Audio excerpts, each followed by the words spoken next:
Hello, welcome to my channel. In this video we are going to know about the fork system call.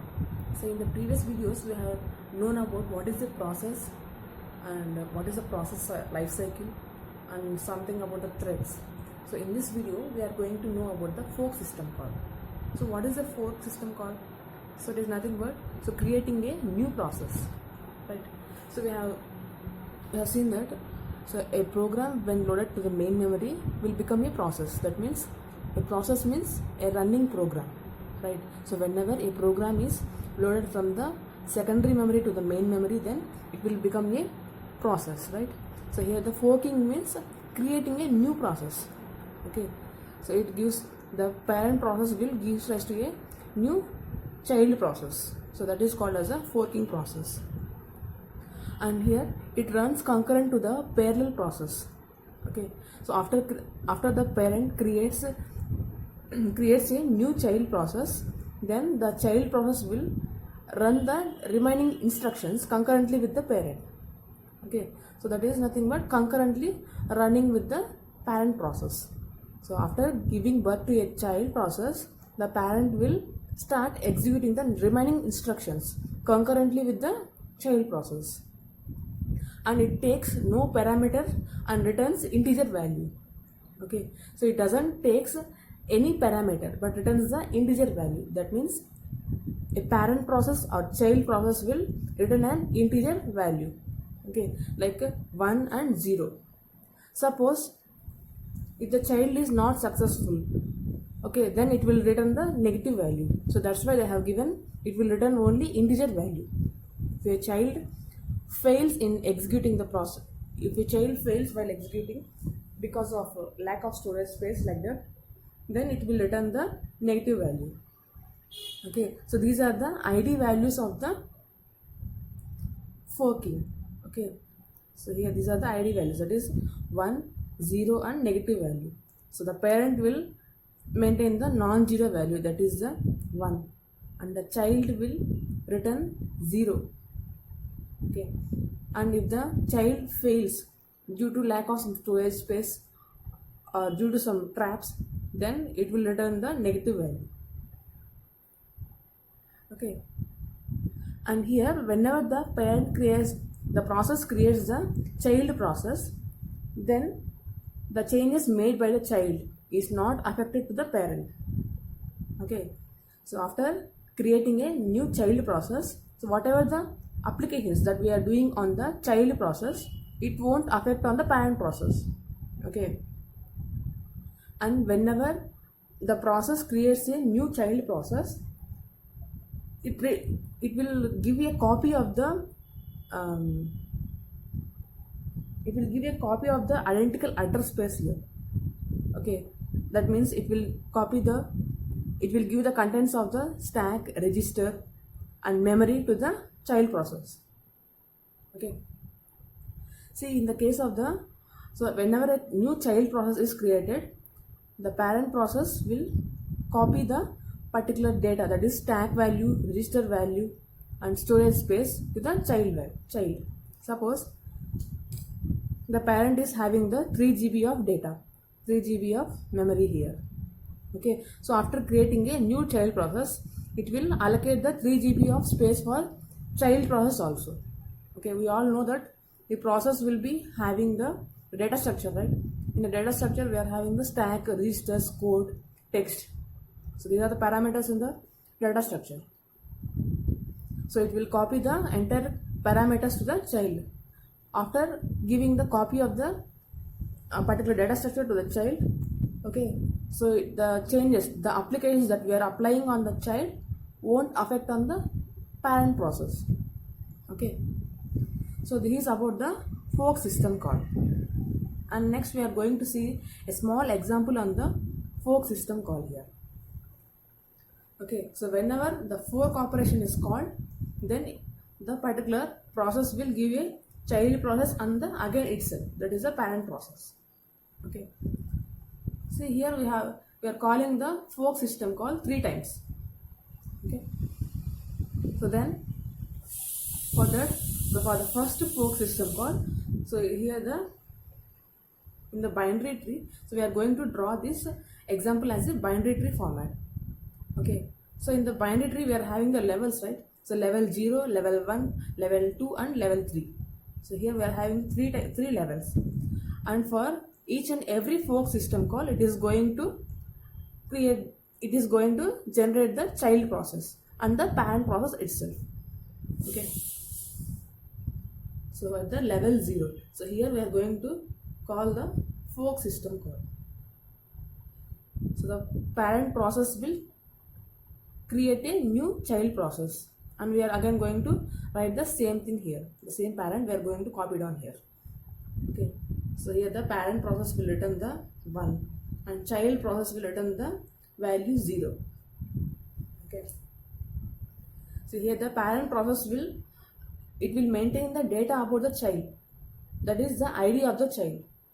Okay, and after the child creates a new child, again new child, that the particular parent process will copy the data of its new child. Okay, like that the tree will go on.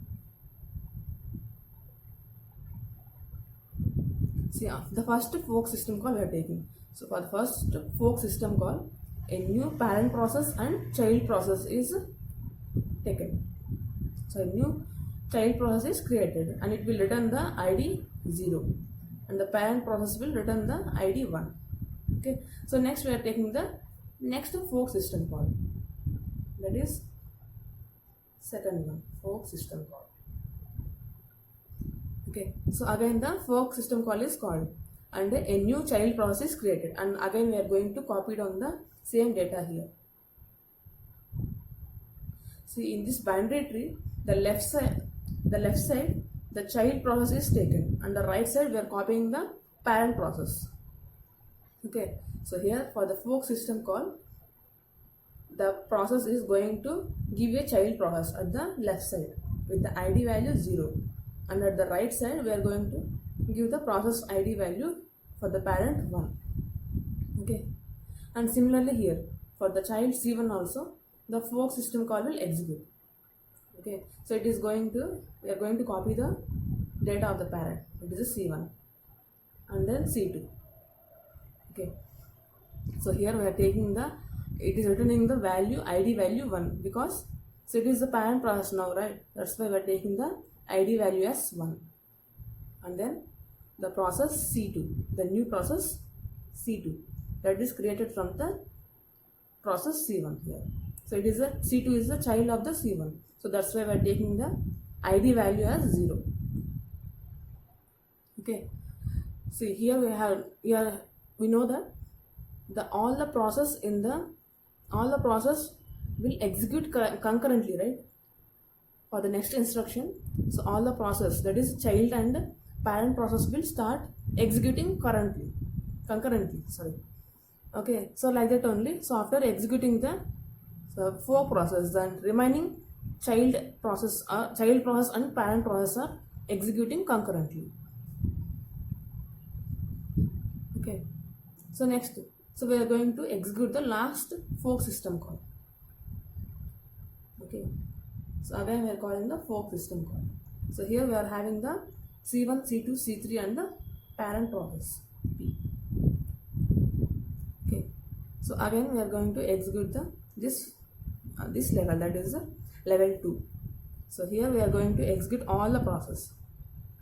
So first coming from the right side, so we are going to copy down the parent process 1 and the child process. So the new child process here is C7, so it is going to return the value 0.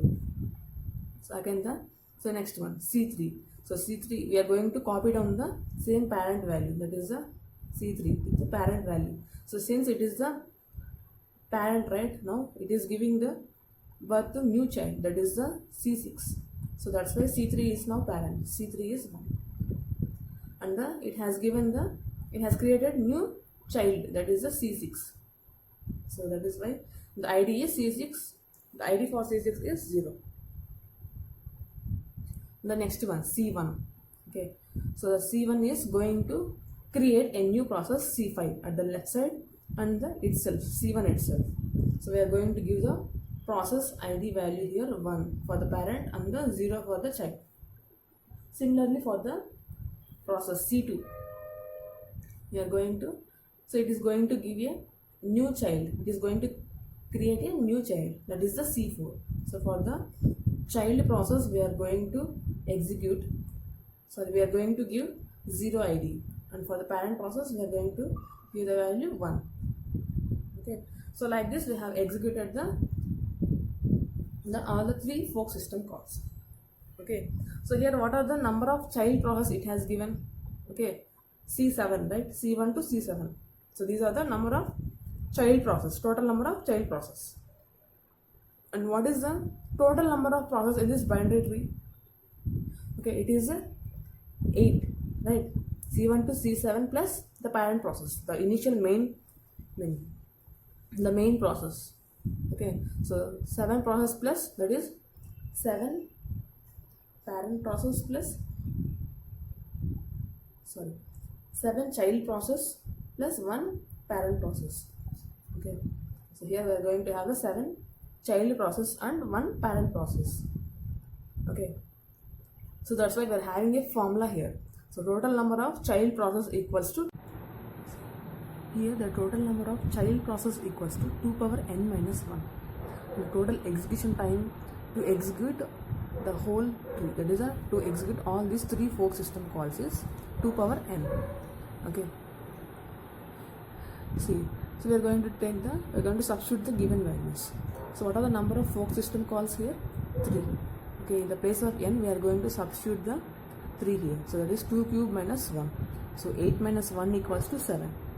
So here we are having the total number of child process as 7, and the total execution time taken to execute all these 3 fork system calls is 2 power n.